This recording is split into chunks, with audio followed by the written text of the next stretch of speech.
do horário, certo? Das responsabilidades. Está no artigo 121 em diante. O servidor responde civil, penal e administrativamente. Deixa eu falar para você uma coisa.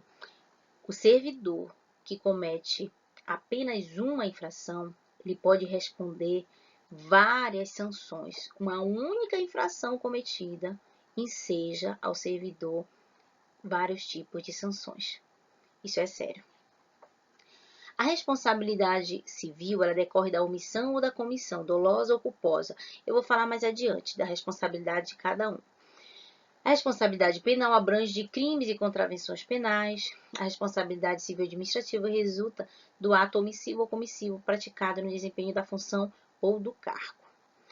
As sanções civis, penais e administrativas poderão acumular-se, sendo independentes entre si. Elas são independentes, mas elas podem acumular.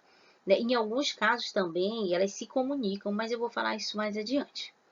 A responsabilidade administrativa do servidor será afastada no caso de absolvição criminal que negue a existência do fato ou sua autoria. Eu vou falar também disso mais adiante, quando eu for falar dessas três, né, de responsabilidade jurídica.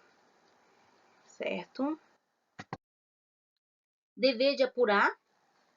O artigo 143 fala que a autoridade que tiver ciência da irregularidade no serviço público é obrigada a promover a sua apuração imediata, mediante sindicância ou processo administrativo disciplinar, assegurada ao acusado ampla defesa, que eu acabei de falar.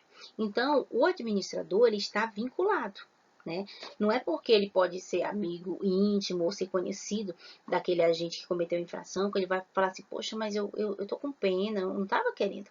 Não, porque a administração, ela é pública, ela é o bem de todos, ela não é daquele agente que está com pena. Não, é um bem, não é particular. Então, ele tem sim que apurar e ver se aquele fato realmente é verdade, se procede ou não. É um dever, ele está vinculado, né? E não é opcional para ele abrir um processo ou não, certo?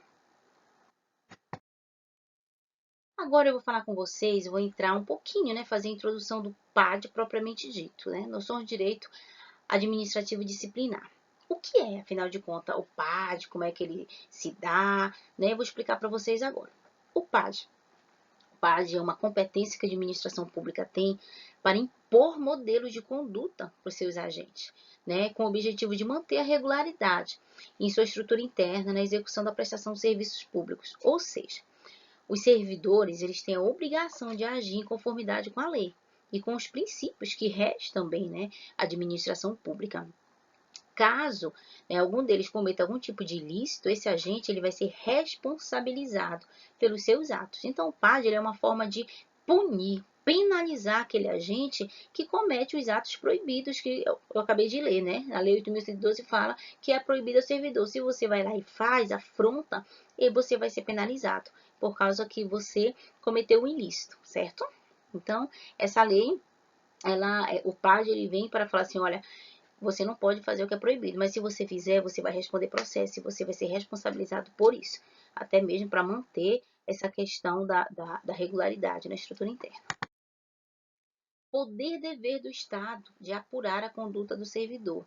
Eu acho que eu já falei alguma coisa sobre isso, mas o Estado ele não pode ser omisso. O Estado ele é obrigado, no momento que ele tem a ciência, quando eu falo Estado, eu falo a instituição, né, a autoridade competente. No momento que ele tem a ciência que houve uma certa irregularidade, ele tem que, ele é obrigado, né, a chamar de início para a sindicância pelo menos um ou dois servidores para tomar conhecimento dos fatos, para averiguar e realmente constatar se houve ou não aquela situação, para depois verificar se merece uma questão de PAD.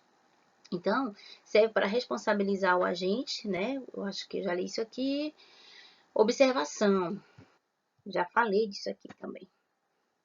Por uma única infração cometida, o agente pode responder várias sanções. Né? Essa única infração, ela pode ensejar, né, em várias penalidades para esse servidor público, nessas três esferas aqui, penal, civil e administrativamente, que são independentes entre si. Em alguns casos, elas se comunicam, eu acredito que eu já falei sobre isso. Processo administrativo disciplinar.